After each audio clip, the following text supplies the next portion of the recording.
I'm first going to start with just going over some of the composers that you'll see in our Voices Uncovered organ postlude series. It'll be featuring Black and women composers and other underrepresented composers. So we're going to start with, and you've already heard this piece, actually, you heard it 3 times now, once during the service, then once we posted a recording on YouTube, and then Katie played it again on Friday night. And Samuel Coleridge Taylor was named after the poet Samuel Taylor Coleridge, and he was a British composer who was really interested in the United States because his father was descended from African-American slaves who were freed and then transplanted to Sierra Leone from Nova Scotia. So his mother was a white woman. I don't even know if he ever met his father. Maybe met him once, but anyway, so he was really well known for his piece Song of Hiawatha, which was originally a poem by Longfellow. And so yeah, he wrote this piece that was very, very famous. And gosh, I can't remember what else I was going to say about him, but if it occurs to me, I will let you know. And then I wanted to play for you this piece that Bruce is going to do or did. I think he's doing it today, by Clara Schumann. He's playing all of Opus 16 over the course of the next few weeks, which are a set of preludes and fugues. So I just want to play for you the first prelude from that.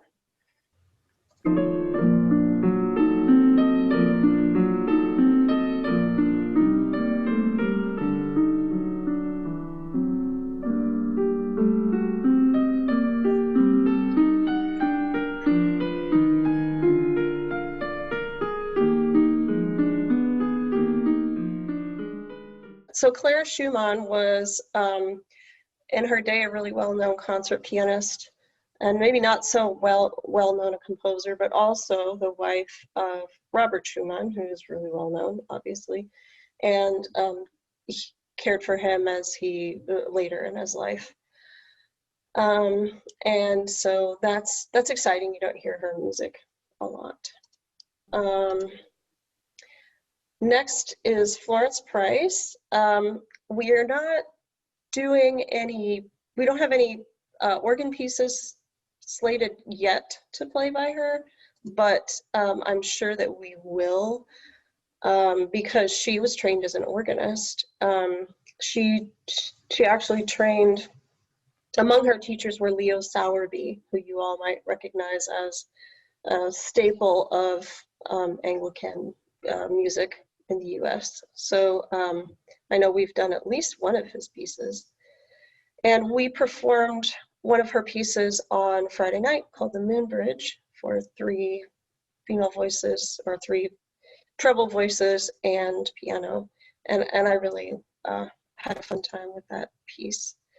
And she was, I think, born in Little Rock and then eventually moved to Chicago. She was the head of the music department at a historically Black college in Atlanta. But I thought that was pretty impressive that a woman would be the head of a music department in that era.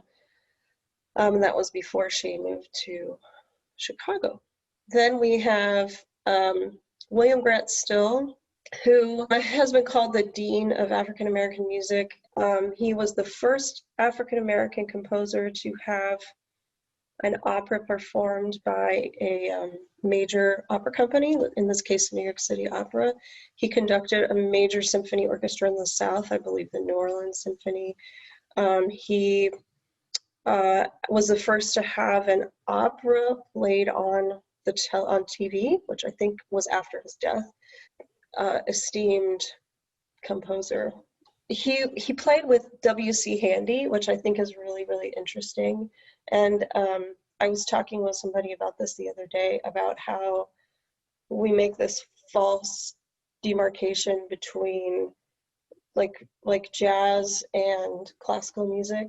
And you know, researching these composers, there's the little bit that I was able to, I really saw that illustrated, because so many of them, you know, wrote, like Florence Price used the melodies of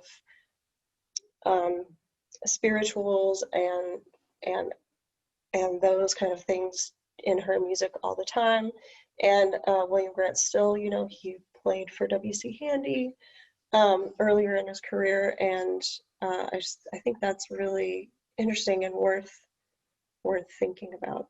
So I just wanted to play you a little piece of that you're going to hear Katie play, and it's an excerpt.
And then here's a list of some other composers that you'll hear over the course of that series. Katie and Bruce are taking great care in what they select, and are also very excited about it.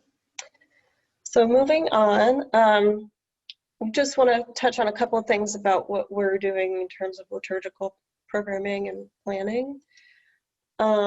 We are in the processes of getting a liturgical diversity database going.